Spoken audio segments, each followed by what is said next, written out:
up and at 'em out here doing it. And it's crazy today. The weather's cooled down. It's when I checked this morning when I left, it was 57, I think it was, which is crazy. But hopefully the wind will be better because I've got a mic on this today, as you can see, stuck down by my neck there. And thought I'd give it a try. I didn't even realise. I knew I had the mic, but it used to plug straight into the phone. So since they started coming out without the jacks in the phone, it started becoming an issue because it's like, okay, let me stand over a minute. Because it's like, okay, here I am, stuck with a microphone I can't use. But little did I know that you could get converters for it, and I didn't know you could get converters.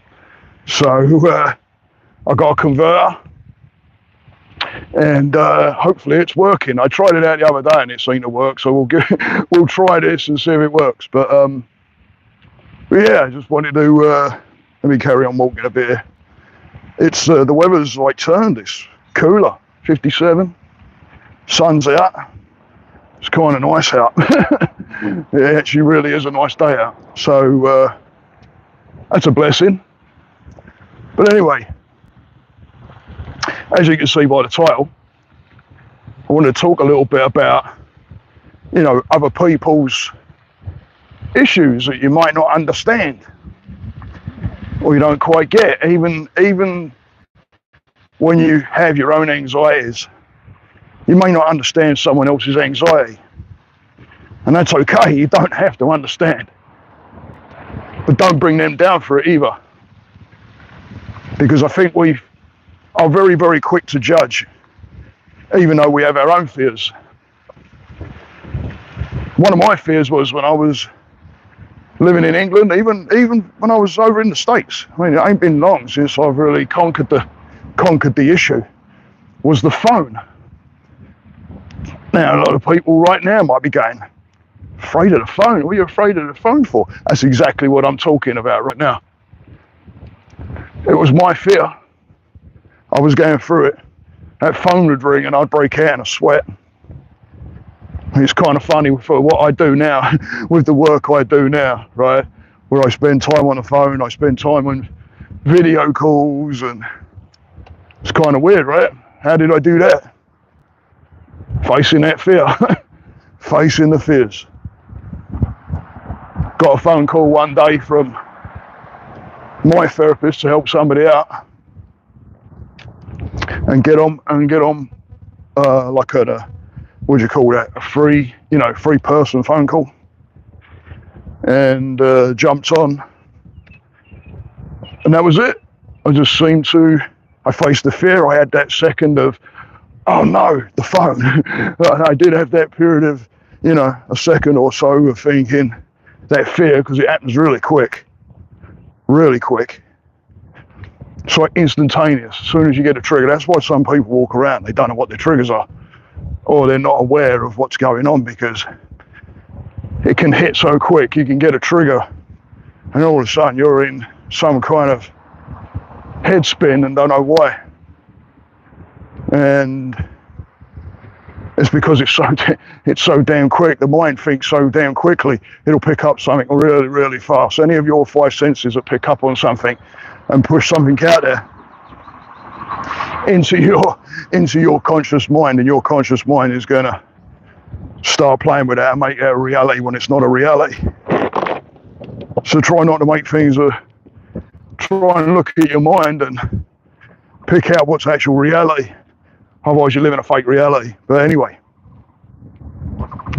yeah, so I had this fear, broke that fear by stepping into that unknown, by stepping into the fear, by working through it, by saying that I'm going to do it, being adamant about it, having that goal, wanting to accomplish it.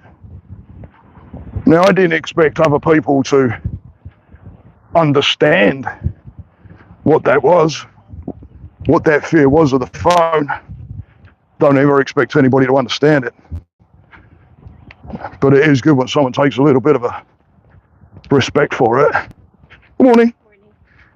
it is good when someone respects you because of they might not understand it, but they're there for giving you support, which is a respect and a love.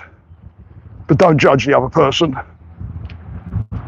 you know, and don't push, because when you have someone that fears a certain thing, they fear it for some certain reason. You may not understand it. You may not ever understand it. But there's triggers and things going off with that person that's causing the reaction that they're having. I actually know where my fear of the phone came from. My dad never wanted a phone in the house. He feared it, I believe. I believe he feared the phone, and I picked up on it, right? So my dad's fears became my fears. But now I know where they came from. I'm good. That phone will ring. I don't even think about it now, I pick it up. But with that said, you know, it's looking at the other person and not judging their fears. It's their fears, not yours. And it's real to them. So, you know, when you come up against somebody and they're in fear, don't try to pretend and pull away and not, you know, first of all, don't try and pretend that you know, because we may not, because we don't know what's going on in their past or what's happened to them.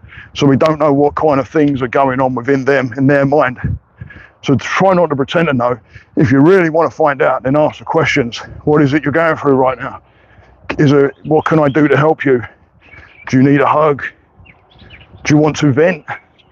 And there's rules around venting, by the way. But if you do those kind of questions, then you're going to help that person out. Good morning. Morning.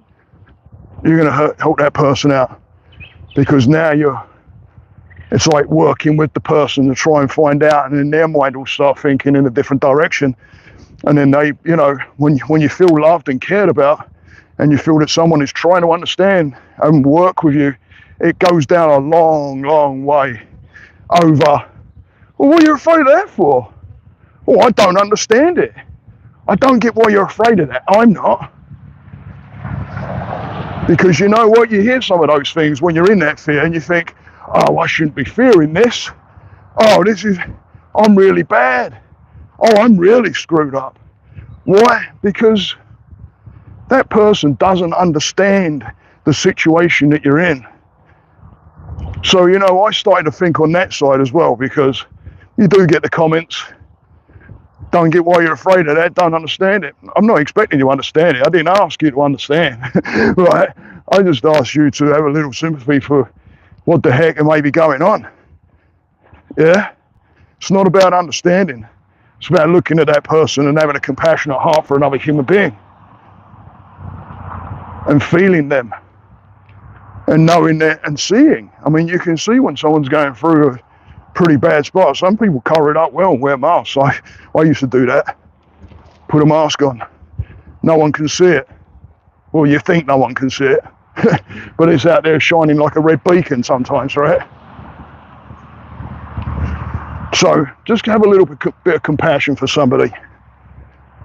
You can help someone out by asking questions. If they say, you know, it's all right, I don't want to talk about it, that's your answer. It's not you.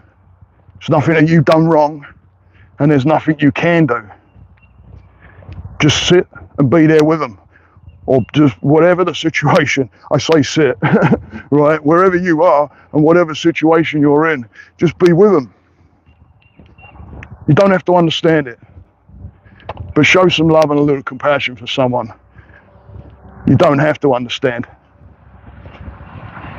Just love them. Care about them. Show them that you're there. Let them know that, hey, listen, I may not understand what you're going through, but I can see you're going through some heavy shit right now. And I'm here for you. It goes down a lot further than shouting at somebody or trying to get annoyed. Don't get me wrong. I know people get annoyed with the actual situation. I know my wife gets angry at the anxiety, but it comes off like she's angry at me. But she's angry at the anxiety. And, you know, she can get pretty She could raise her voice sometimes and shit like that, and and ask, if someone's being like that, and you're picking up on the wrong end of it, maybe you're turning into something that it's not, and they're saying something to you, and you're believing that they're coming down on you a little bit heavy, or you're not liking something that they're saying, or you may perceiving something they're saying as a bad thing. Then just ask them, what did you mean by that? Not quite understanding what you're talking about. Is that aimed towards me? Are you angry at me? Ask.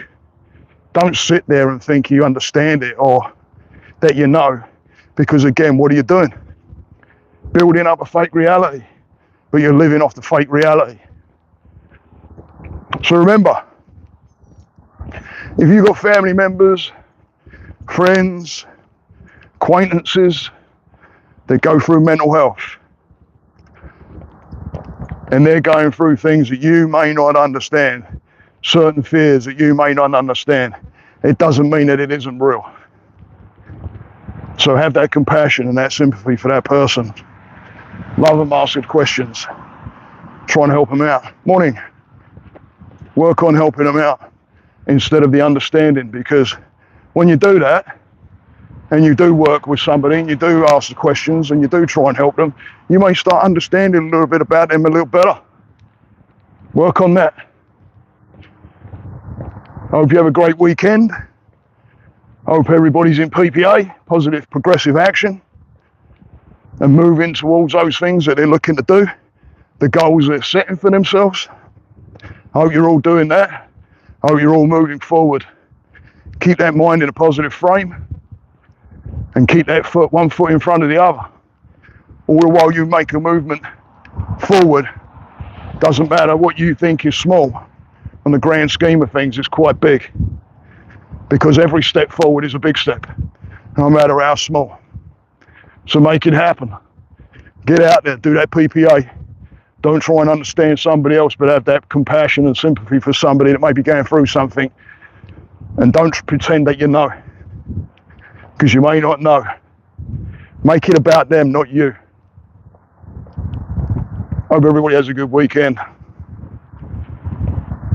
Stay that course, guys. Namaste.